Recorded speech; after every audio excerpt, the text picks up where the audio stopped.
Shri V T Sharan ഇപ്പോൾ അദ്ദേഹം പറഞ്ഞതുപോലെ ഒരു ഹ്യൂമൻ എറർ അല്ല എന്നുള്ളതാണ് അദ്ദേഹം വിചാരിക്കുന്നത്. അദ്ദേഹത്തിന്റെ ഒരു നിഗമനം അതാണ്. ഇപ്പോൾ പുറത്തു വന്നിരിക്കുന്ന രണ്ട് ഒരു ശബ്ദ സന്ദേശത്തിന്റെ ഭാഗമായ ഒരു റിയാക്ഷൻ, ഒരു ചോദ്യം, അതിനോടുള്ള റിയാക്ഷൻ, അത് പറയുന്നത് നിങ്ങൾ എന്തിനാണ് അത് ചെയ്തത്, അത് ഞാനല്ല ചെയ്തത് എന്നൊരു സന്ദേശം, അങ്ങോട്ടും ഇങ്ങോട്ടുമുള്ള ആശയവിനിമയം മാത്രമാണ് ഉണ്ടായിരിക്കുന്നത്. അതൊരു ഹ്യൂമൻ എറർ ആണ് എന്ന് വരുത്തി തീർക്കാനുള്ള ഒരു സാഹചര്യം, അല്ലെങ്കിൽ അതിന് മാത്രം സഹായിക്കുന്ന തരത്തിലുള്ള ഒരു ആശയവിനിമയം മാത്രം പുറത്തേക്ക് വന്നതാണോ? ഞാൻ 35 കൊല്ലം വ്യോമയാന രംഗത്ത് ജോലി ചെയ്തതുകൊണ്ട് ഞാൻ അതിനോട് വിയോജിക്കുന്നു.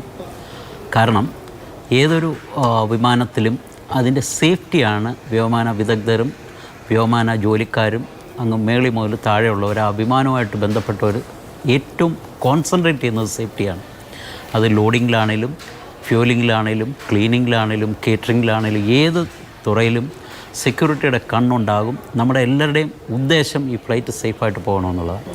അങ്ങനെ ഒരു സാഹചര്യത്തിൽ വീട്ടിൽ നിന്ന് ഒരുങ്ങി വന്ന ക്യാപ്റ്റൻസ് ഈ ഫ്ലൈറ്റുമായിട്ടൊരു ഒറിജിനൽ ഡെസ്റ്റിനേഷനിലേക്ക് പോകുമ്പോൾ അവർ മാക്സിമം കോൺസെൻട്രേറ്റ് ചെയ്ത് ഏറ്റവും എറർ ഫ്രീ ആയിട്ടേ പോവുകയുള്ളൂ.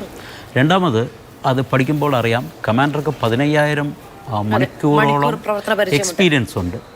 നല്ലൊരു കമാൻഡറാണ്. കപ്പാസിറ്റി ആണല്ലോ അത്രത്തോളം ലാൻഡിങ്ങും ടേക്ക് ഓഫും നീണ്ട ഫ്ലൈറ്റും കഴിഞ്ഞ ഒരു വ്യക്തിത്വം. അത് കൂടാതാണ് കോ പൈലറ്റ് 3000 ചിലവാനെന്ന് എൻ്റെ ഓർമ്മ, അത്രയും മണിക്കൂറുകളുള്ളത്. ഇവരെല്ലാം തന്നെ എറർ ഫ്രീ ആയിട്ട് ഏറ്റവും പെർഫെക്റ്റായിട്ട് അവരുടെ ഹെൽത്ത് വരെ നോക്കി, വിമാനം പറത്താനായിട്ട് അവർ കോക്പിറ്റിൽ പോകുമ്പോഴും ക്യാബിനിൽ പോകുന്നവർ പോലും അവരുടെ മെഡിക്കൽ ചെക്ക് നോക്കി, അവരുടെ ശാരീരിക സ്ഥിതിയും മാനസിക സ്ഥിതിയും നോക്കിയിട്ട് അവർ ഡ്യൂട്ടിക്ക് പോവുകയുള്ളൂ. അങ്ങനെ വരുമ്പോൾ അതിന് വളരെയേറെ പോയിൻ്റ് ഡെസിമൽ പോലും ഇതിനൊരു ഡൗട്ട് ഞാൻ വിചാരിക്കുന്നില്ല.